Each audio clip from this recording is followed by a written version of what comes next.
كروية بالتأكيد لبطاطا. بطاطا. السلام عليكم. شوفوا السيارة الحلوة ورانا.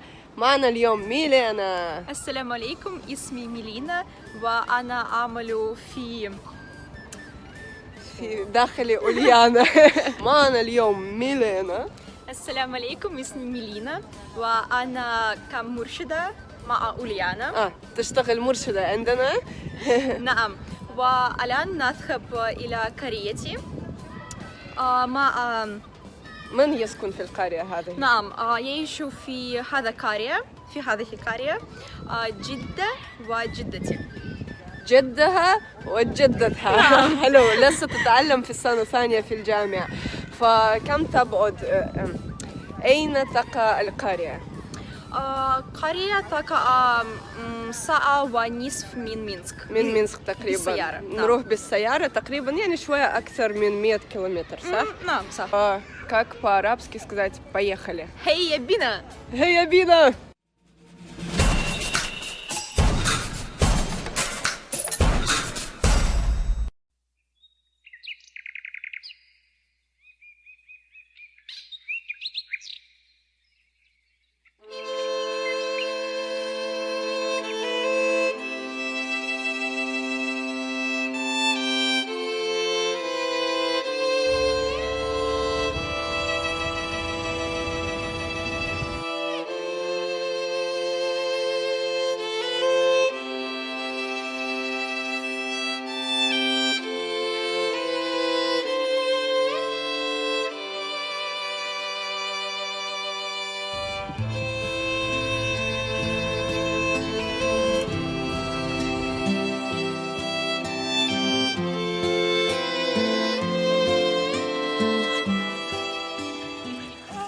من هذا؟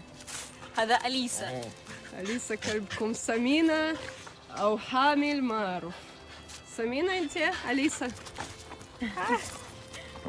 نحن بالتأكيد جينا مش بدون هدايا. جبنا معنا هذه كاسة بيلاروسية تقليدية اسمها ميدافيك، أيضا في روسيا مشهورة وأسفينا للحرام، بس مستحيل نجي بدون مشروب إلى بيت الرجال القرويين. هذا أبو ميلينا. نعم، اسمه ديما. ديمتري. باختصار ديما نقول. نعم. وشكرا له للاستضافة إلى هذا المكان الرهيب. وهناك تشوفون جد ميلينا. ما اسم الجد؟ بوبا. فلاديمير، مثل الرئيس الروسي، بس باختصار نقول بوبا. تقريبا في كل البيت القروي راح تشوفون مثل هذه الدميات نسميها بوغلا. هذا عشان الغراب ما يجي يخاف، يفكر انه هنا في ناس موجودين. هذا بيت شكله شوية حديث. عندكم بئر؟ ميلينا. نعم. هذا كالوديت. نعم. بئر. كيف نقدر نفتح؟ نستطيع أن نفتحه؟ Девушка, как оно открывается? أوبا. عن هذه الطريقة نحصل على الماء. بس وين السطل؟ قدي بدروح. ما في سطل. السطل هنا. جد ميلينا وأبوها يحضرون لنا المشاوي. ده все курица, да? Да. يعني بدون حرام اليوم، لأنه عادة المشاوي عندنا خنزير مش دجاج بس كذا. جربنا أن نصور جدة ميلينا لكن جدتي لا تحب التصوير للأسف الشديد. شوفوا بهذا الشكل في القرى يحضرون الحطب للشتاء، لأن في الشتاء بالتأكيد يعني الجو جدا بارد ويحتاجون إلى تدفئة البيت ويحتاجون إلى الحطب أيضا لطبخ الأكل في الفرن. بس والله شوفوا كيف حلو. هنا غابة تطلع مباشرة من البيت، يعني طلعت من البيت في الصباح وعلى طول تقدر تروح تتجول دا ميلينا ليش خجلانة؟ كلمي خجلانة ميلينا. ما الصياح ما شاء الله مش خجلانة، بس بالفيديو ما تريد. لقينا هذا التزيين لرأس السنة القديم من فترة الاتحاد السوفيتي. وميلينا حبيبتي اشرحي لنا ما هذا. مغسلة. مغسلة، ورينا كيف. تحطين بارد جدا. بارد؟ بارد نعم. هذا صابون، وبعد ذلك تضغطون على هذا نعم. ويطلع الماء. شوفوا التكنولوجيا. مثل هذا الكاس الحديدي راح تلقون تقريبا في كل البيت القروي. هذا أيضا يعني كاسات حديدية السوفيتية كانوا يبيعوها تقريبا في كل المحل. شوفوا الحين راح أشرح لكم شيء ما راح تصدقون. هذا مشروب، هذا مش وودكا، هذا مشروب عصير نسميه بيروزوي صوف، يعني عصير بيروزة. بيروزة راح أوريكم إيش يعني بيروزة. أيوة هذه هي بيروزة. تخيلوا نحن من هذه الشجرة في شهر مايو شهر 5 نصنع عصير، نعمل ثقب صغير ومن هناك تطلع قطرات العصير. هو ذوقه كيف؟ يعني مثل ما أدري كيف أشرح. الحين راح نجرب نشرح. أوكي أنت تشربين ما هو الذوق؟ ما لا أعرف. أوكي أعطيني أنا أجرب. С небольшой кислинкой. فأنا ما أدري كيف أشرح لكم. Получается немножко. كيف أشرح؟ يعني ما حامض، ما بكتيريا. والله ما أدري كيف أشرح، بس أتوقع إنه ما راح يعجبكم. حتى أنا ما يعجبني، بس جدا مفيد للصحة، كثير فيتامينات فيه. ميلينا هذا ألعابك؟ والله؟ نعم. فقط ألعابك أو ألعاب أمك وألعاب جدتك؟ صح؟ صح. الآن سوف نرويكم مكان مثير جدا. مثير، مكان سري. ما هذا؟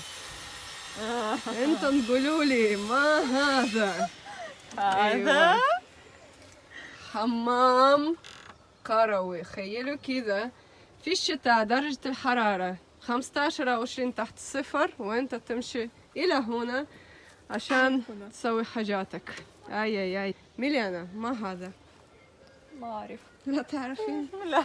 هذا تمثال.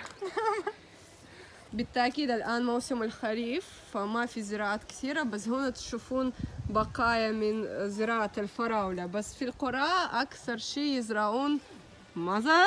بطاطا بيلاروسية. لا، بطاطا بيلاروسية يزرعوها كثير، وقمح، وأظن التفاح. أظن أنه هذه شجرة تفاح. عشان ما نصور بابوشكتنا نوريكم هنا. شوفوا كيف شكل البيت. هذا فرن للتدفئة وللطبخ. زين. اوبا. وفراش واحد وفراش ثاني. على الجدار كما تشوفون في السجادات الحلوة وإيقونات، لأنه بالتأكيد الناس في القرى جدا متدينين يثقون بالرب. وهذا ما ادري ليش هذا الشيء على الفراش، بس شكله يحتاجون اليه. عندهم كهرباء اوبا، ولذلك اكيد في شوية تطور، على الاقل في كهرباء. شوفوا ثلاجة قديمة. تخيلوا ايه هذا ثلاجة. هو كلب ثاني جاء من وين؟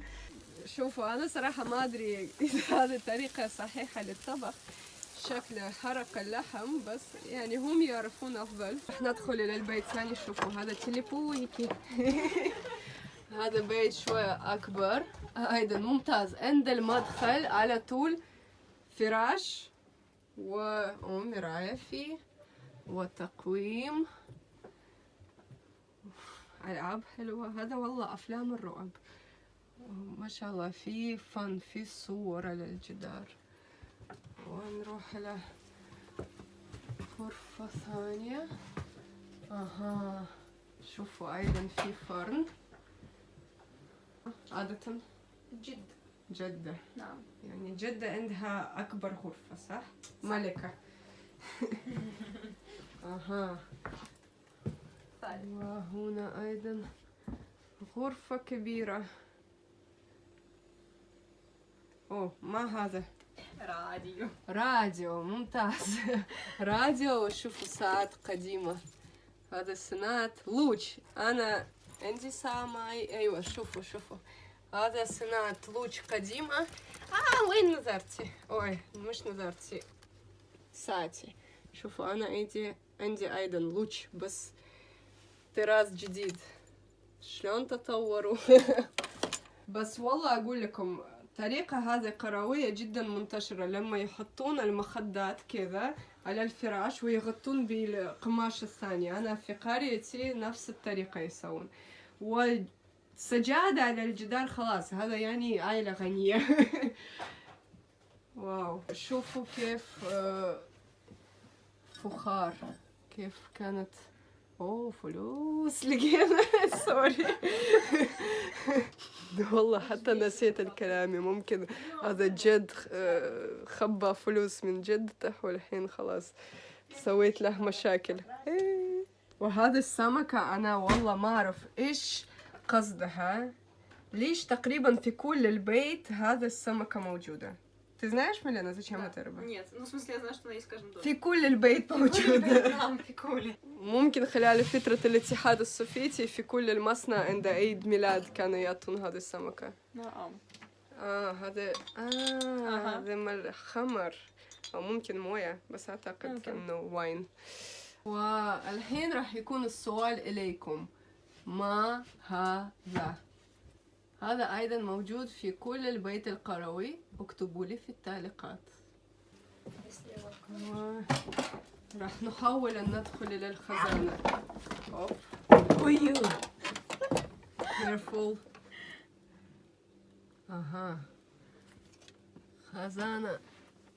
خزانة شكلها شوية أفضل من البيت شوية شغلات حديثة عندهم. أعتقد تعرفون ما هذا بس هذا صراحة جدا متطور وحديث. بارنيك مكان حيث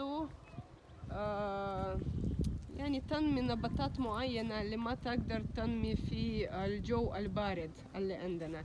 مثلا عادة نحط هناك فلفل وطماطم صح؟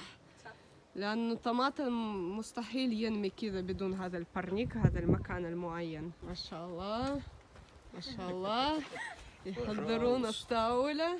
أليسا أكثر شيء تنتظر للأكل. ما أدري هذا نوع الدجاج الجديد سلطة. أليسا شكلها تفكر أنها مش كلب هي دجاجة. Да, Алиса? И сладенькая Алиса. Ты хочешь, чтобы тебе живот погладили? Ну, конечно. Прям составили. جدة ما تعرف. Ну, в лес надо идти. Обедать. Ульяна, с чем вам? 100 الحين آخر لحظات ننتظر إلى أهم مكون الطاولة. كل الطاولة القروية بالتأكيد إلى بطاطا. بطاطا مطاطا. موضة جديدة من ميلينا.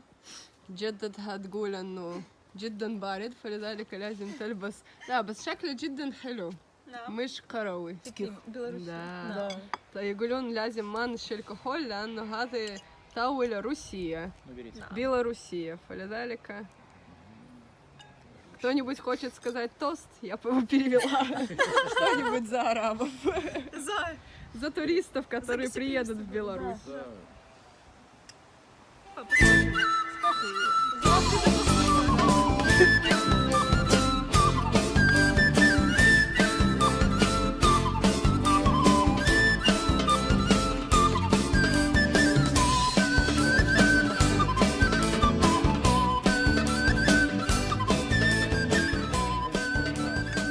والله أقول لكم شيء مهم. عندما أجيكم إلى بيلاروسيا احتمال كبير أنه راح تأكلون كثير بس أعطيكم 100% راح تفقدون في الوزن. ليش؟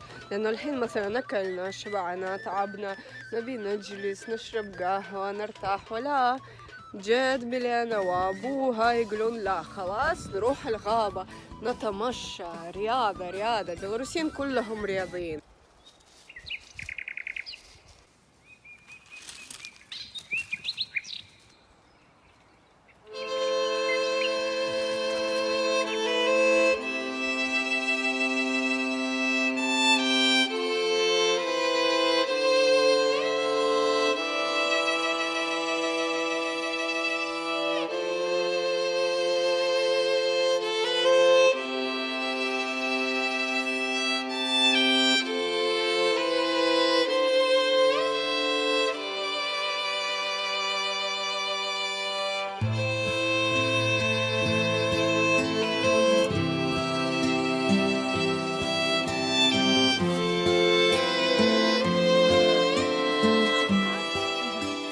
أيضا غاباتنا جدا مشهورة بالتوت. كذا تقدرون تلقون التوت. هذا توت بري اسمه بروسنيكا باللغة الروسية.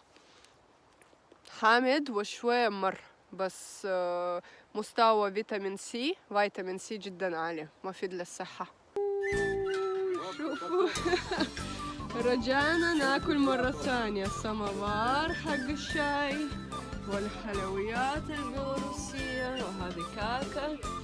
اوه ما شاء الله.